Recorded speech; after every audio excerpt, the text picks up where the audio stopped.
তো এই ধরনের ফটো কিন্তু আপনারাও এডিট করতে পারবেন, ঠিক এইরকমভাবে এডিট করতে পারবেন।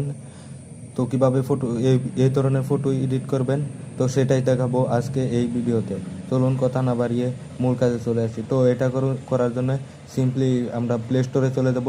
প্লে স্টোরে আসার পরে এখানে সার্চ বক্স পাবেন, সার্চ বক্সে সার্চ করতে হবে প্রিসেট। প্রিসেট লিখে সার্চ করলে এইরকম এরকম একটা প্রিসেটের, এই দেখেন প্রিসেট অ্যাপে চলে আসলাম। তো 2 নম্বর যে অ্যাপসটা আছে এই অ্যাপসটাতে ক্লিক করবেন। তো ক্লিক করার পরে এটা আমার ডাউনলোড করা আছে, আপনারা চাইলে ডাউনলোড করতে পারেন। তো এটা ডাউনলোড করে এইখান থেকে আপনারা অগণিত প্রিসেট পেয়ে যাবেন। তো প্রিসেট পাওয়ার পরে এখানে দেখতে আপনাদের যেটা পছন্দ হয় আর কি সেটা আপনারা চয়েস করেন। তো এখান থেকে ডাউনলোড করে, তো এখান থেকে আপনাদেরকে দেখাচ্ছি। তো আমি এই প্রিসেটটা নিলাম, তো প্রিসেটটা ডাউনলোড করে নিলাম। তো দেখতে পাচ্ছেন এখানে একটু টাইম লাগবে, 1 মিনিট বা 1.5 মিনিট। তো এখান থেকে অ্যাড আসবে, অ্যাডটা ডিলিট করে দেন। তো এখানে দেখতে পাচ্ছেন অ্যাড টু লাইটরুম দেখাচ্ছে। তো এখানে ক্লিক করবেন। তো এখানে ক্লিক করার পরে দেখতে পাচ্ছেন অ্যাড হয়ে যাবে লাইটরুমে।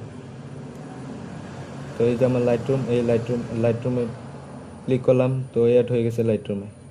তো এই ফটোটাকে কীভাবে আপনারা গ্লো করবেন তো এটাই দেখাবো আজকে। তো এইখানে আমার ফটো আছে লাইটরুমে। তো লাইটরুমে চলে যাব। লাইটরুমে যাওয়ার পরে এখানে দেখতে পাচ্ছেন প্রিসেট এখানে আছে।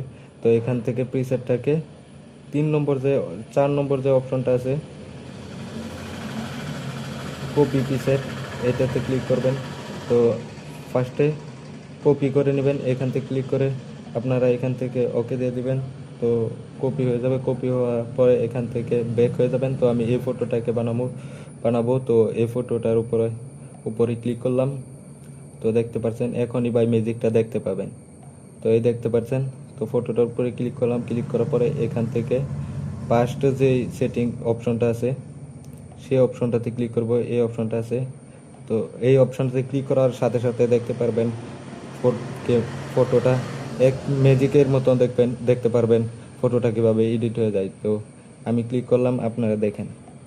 তো দেখতে পাচ্ছেন কীরকম সুন্দর হয়েছে ফটোটা, আপনারাও বানাতে পারবেন। তো এক ক্লিকে কিন্তু ফটোটা হয়ে গেল। আপনারা চাইলে কিন্তু এই উপরে 3 ডট আছে, 3 ডটে ক্লিক করে তো এখান থেকে ক্লিক করে নেবেন। এখান থেকে ফটোটা কিন্তু চাইলে আপনারা ডাউনলোডও করতে পারেন। তো এখানে দেখতে পাচ্ছেন ডাউনলোড করার জন্য তো এটাতে ক্লিক করতে হবে। তো এই দেখতে পাচ্ছেন আমার ফটোটা কিন্তু অলরেডি গ্যালারিতে চলে গেছে। তো এরকম ভিডিও চাইলে পেজটাকে ফলো করবেন।